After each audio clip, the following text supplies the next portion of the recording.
Camelot cast gives roundtable cue. Courtesy Scott Suchman, Washington. The myth of King Arthur has captured mankind's imagination for centuries. But it became etched into American history in 1960, when President John F. Kennedy and First Lady Jacqueline Kennedy co-opted the smash Broadway musical for their own family legacy. It's a parallel on full display as Camelot hits Shakespeare Theatre Company through July 8. I was at the National Portrait Gallery, in the Hall of Presidents, and had a really poignant moment with a baby boomer in front of one of the JFK pencil drawings, actress Alexandria Sibler told WTOP. She was crying, and looked over and said, "We did our best for you. It's up to you. We really do have this echo in the musical itself that what we do will be remembered." So there's definitely American mythology attached to this Western English mythology, based on T.H. White's novel, The Once and Future King, 1958. The story follows King Arthur, Ken Clark, as he learns from Merlin, wields Excalibur, falls for Guinevere, Alexandra Silber, and forms the Knights of the Round Table with his charming sidekick Lancelot, Nick Fitzer. The seeds that Merlin plants in young Arthur blossom throughout the musical, Camelot. Clark said, "You can't take the whole Once and Future King and put it into 2.5 hours. Is it abbreviated from the book? Sure, a little bit. But our production does a great job of taking the ideals, the ideas and the allegorical things that Th. White wanted to get across. The cast has big shoes to fill, be it Richard Burton, Julie Andrews and Robert Goulet in the 1960 Broadway cast, or Richard Harris, Vanessa Redgrave and Franco Nero in the 1967 film. It's both daunting and motivational," Silber said. "The most important thing is that one feels like they're part of a chain of links. I'm the Guinevere that's come along now, and there will be Guinevere after me. I'm part of a legacy that began with Julie Andrews and the myths that began generations and thousands of years before her. The only clay we have as performers is ourselves, so ultimately I can only take the mold that she said and fit the dress to myself." Speaking of the dress, get ready for lavish wardrobe by costume designer Anna Kuzmanek. "There's this great synergy between the set design and the costumery," Clark said. "The set is very medieval, plain, sparse, Spartan. It's a wooden set, a very simple backdrop for the costumes to really pop.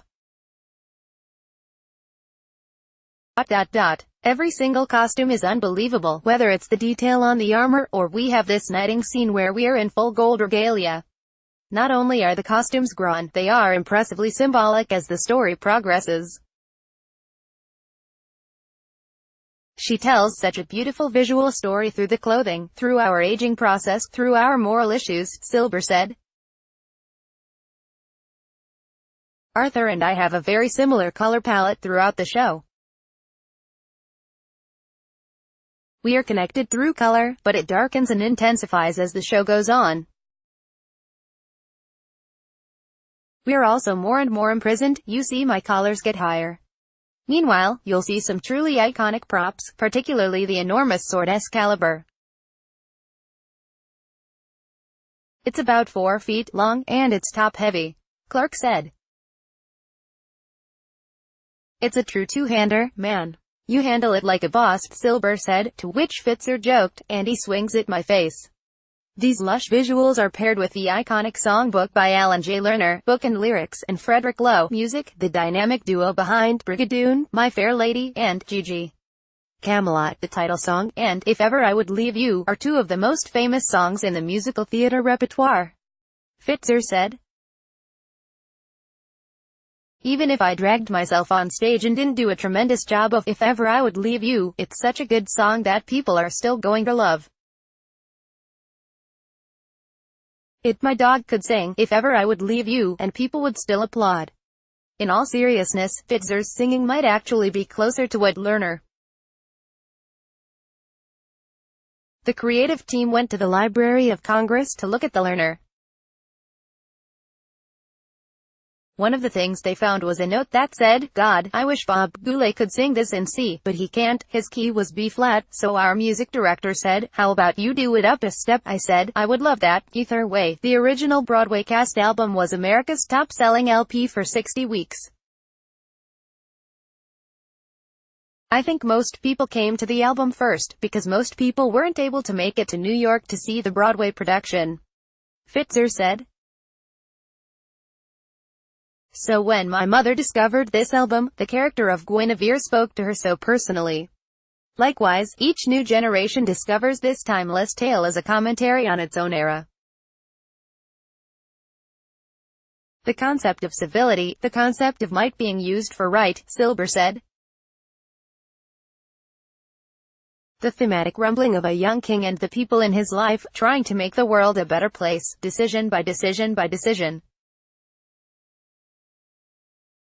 It's incredibly poignant against our current backdrop. This is a play of great hope and a play of great character. It does restore faith in that possibility. Therein lie the forward-looking hope in an otherwise nostalgic mantra that ends the show. Don't let it be forgot that once there was a spot, for one brief, shining moment that was known as Camelot. Find more details on the theater website. Hear our full roundtable with the Camelot cast below. Like WTOP on Facebook and follow it top on Twitter to engage in conversation about this article and others. Copyright 2018 WTOP. All rights reserved. This website is not intended for users located within the European Economic Area. Advertiser content.